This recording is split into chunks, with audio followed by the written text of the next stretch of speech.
A single mail to the Real Estate Regulatory Authority's mail ID will initiate legal action against the fraudulent promoter. In a seminar in Kolkata recently organized by Merchant Chamber of Commerce and Industry, eminent chartered accountant Ramesh S. Prabhu informed this to give a relief of air to the owners. Even after buying a flat, many times the flat owner cannot take possession of the flat. Promoters often cheat flat buyers. However, the flat owners complained to the police and gave up. Real Estate Regulatory Authority Act 2023 has come to protect from such frauds. After Gujarat, Maharashtra, this law was also introduced in West Bengal.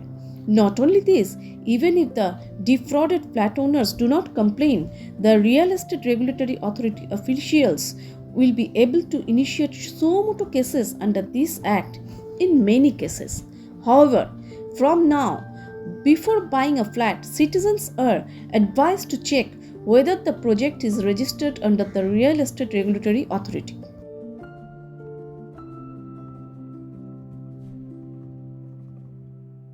देखिए, promoter developer ने cheating नहीं करना चाहिए, इसलिए regulation RERA that is real estate regulation and development act 2016 आया है, जो waste Bengal में इंप्लीमेंट नहीं हो रहा था।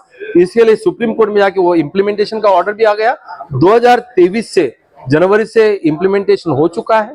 तो हर बिल्डर प्रमोटर को फ्लैट बेचने के पहले उनको रेरा में रजिस्ट्रेशन करना है, उनको मॉनिटर करना है, क्विक रिड्रेसल है, क्वार्टरली प्रोग्रेस रिपोर्ट देना है, मॉनिटरिंग होता है, पूरा का पूरा डिटेल रेरा का वेबसाइट में आता है। यदि कोई ग्राहक को लगता है कि मुझे घर खरीदना है, अंडर कंस्ट्रक्शन का है, बिना रेरा रजिस्ट्रेशन को नहीं लेना है। यदि कोई आप जैसे लोगों को लगता है कि कोई एडवर्टाइजमेंट हो रहा है जहां रेरा नंबर नहीं है, आप रेरा का ईमेल में इंफॉर्मेशन दे सकते हैं ताकि वो कानूनी कार्रवाई कर सकते हैं। इस तरह का वेस्ट बंगाल में अभी रेरा का इंप्लीमेंटेशन शुरू हुआ है, तो ग्राहकों को ये देखना है कि रेरा रजिस्टर्ड में ही प्रोजेक्ट लिया जाए। जैसे ही ईमेल भेजते हैं कि रेरा को ऐसा ऐसा रजिस्टर्ड प्रोजेक्ट नहीं हुआ है, ऑनगोइंग प्रोजेक्ट है, चीटिंग हुआ है, कस्टमर को उस हिसाब से वो सो मोटो भी ले सकते हैं। कौन? रेरा। यदि नहीं लेते आप ईमेल भेजिए, और ईमेल भेज के ज्यादा नहीं है, आपको एक पोस्ट कार्ड, सिर्फ पोस्ट कार्ड आपको हाईकोर्ट में भेजना है। हाईकोर्ट इसको सो मोटो रिट पिटीशन समझ के उसको निर्णय देगी। महाराष्ट्र में ऐसे ही हुआ,